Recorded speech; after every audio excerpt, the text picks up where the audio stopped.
ಕರುಣೆಯ ಕೊರಳ ಘಂಟೆಯಲ್ಲಿ ಮಂತ್ರಾಕ್ಷತೆ ಮಂಚಾಲಯ ಮಣ್ಣ ಕಣಗಳಲ್ಲಿ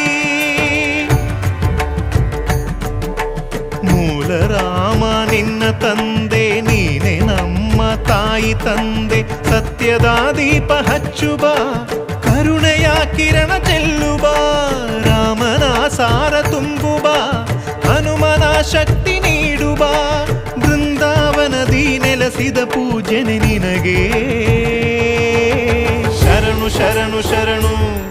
ಗುರು ರಾಘವೇಂದ್ರ ಶರಣು ಶರಣು ಶರಣು ಶರಣು ಗುರು ಸಾರ್ವಭೌಮ ಶರಣು.